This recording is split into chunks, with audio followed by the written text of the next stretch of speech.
Professor, a gente está vendo, eu não sei se é a vez, se é o momento, se é a eleição que mais acontece isso, mas se não é, é uma das que mais aconteceu, que é o campo da direita brigar entre si de uma forma incessante. Eles estão realmente se digladiando de uma forma absurda e até constrangedora. E eu acredito, e até queria trocar essa ideia com o senhor, eu acredito que isso se dá pela prisão de Jair Bolsonaro, como se a prisão de Jair Bolsonaro tivesse deixado aberto um espaço de concorrência para brigar por um legado eleitoral, pelos votos propriamente ditos.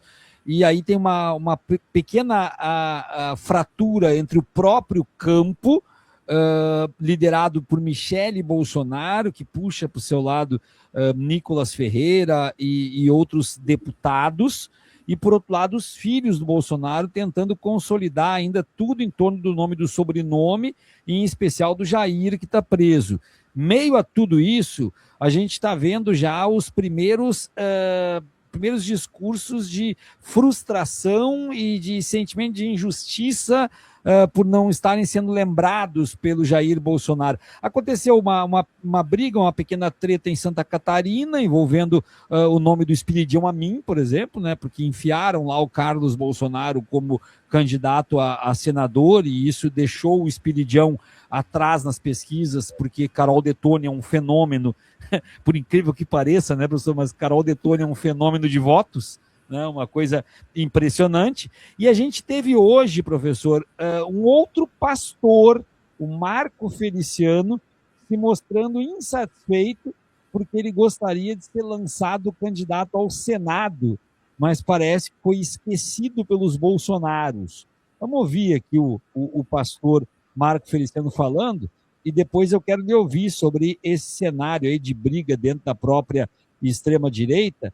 Vamos ver aqui, então, o deputado Marco Feliciano, que está se mostrando insatisfeito com o bolsonarismo.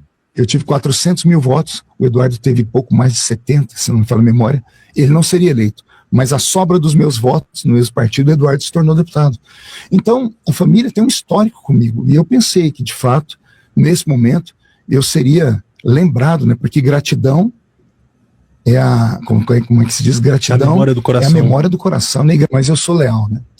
Lealdade às vezes implica nisso, você ficar quieto para evitar um problema maior. Eu tinha a promessa do Bolsonaro em 2022 e perdi para o Marcos Pontes, por isso tem esse vídeo dele falando, podia até colocar aqui para o pessoal ver depois, dizendo, poxa, eu deixei lá de lado, com dor no coração, ou seja, ele sentiu que ele me devia aquilo naquele momento e indicou outra pessoa que acabou traindo ele no início do mandato, né? E aí eu tinha a palavra que dessa vez seria eu. Só que aí mudou tudo e foi o Eduardo. Como é o Eduardo, eu fiquei quieto, é o filho, né, em família não se mexe. Mas o Eduardo ficou impossibilitado de vir. E então eu perguntei, e agora? Ele falou, vamos bater pesquisa, né? O Bolsonaro falou para mim, vamos fazer pesquisa, o que tiver melhor vai.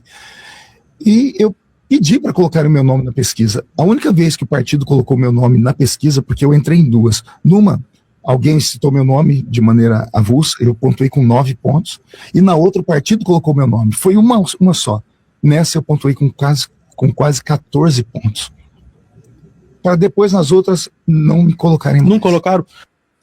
Professor, chega, dá até pena se eu ficar ouvindo um pouco mais, né? Eles estão sendo traídos e estão traindo também dentro do próprio movimento. O senhor vê ligação disso com a prisão do Jair ou eu estou meio equivocado? Não, ela é o catalisador dessa forma ressentida e até agressiva de disputa por um espaço que ficou vazio e que parece cativo da família, né? Mas que tem uma aliança com os correligionários que construíram a base de sustentação desse projeto de direita, né? Então, lembra que na última vez que nos vimos, nós até lembramos do Lavoisier sobre o fundamento da conspiração, né? Da cumplicidade, né?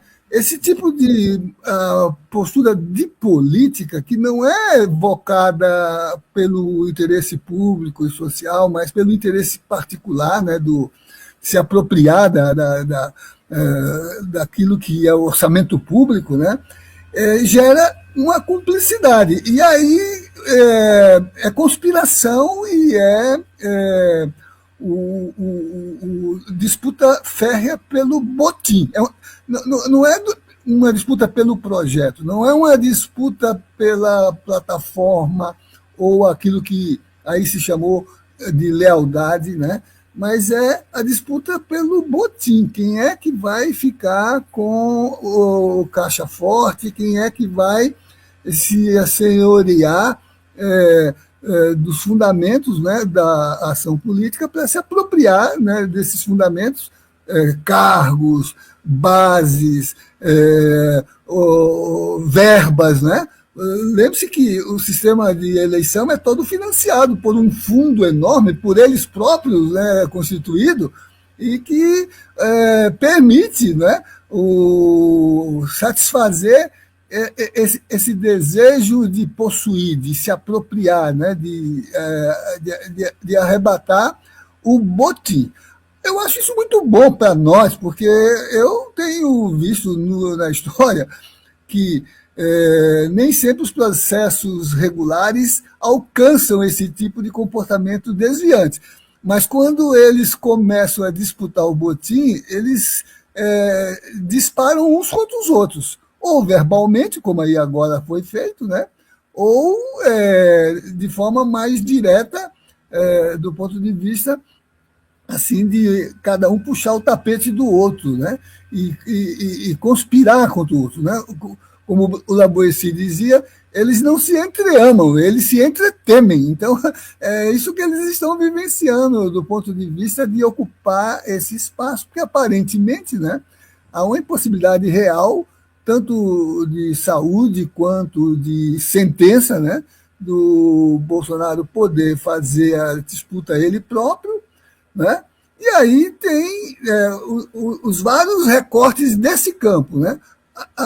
A direita que quer fingir que não é direita, né? que é funcional, tem a direita que não esconde a sua prepotência e que quer manter, né, aquela função violenta, né, da ação agressiva, né?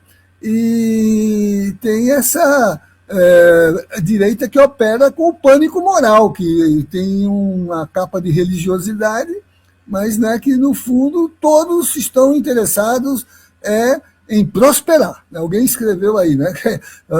É uma filosofia revestida de teologia de domínio e de prosperidade.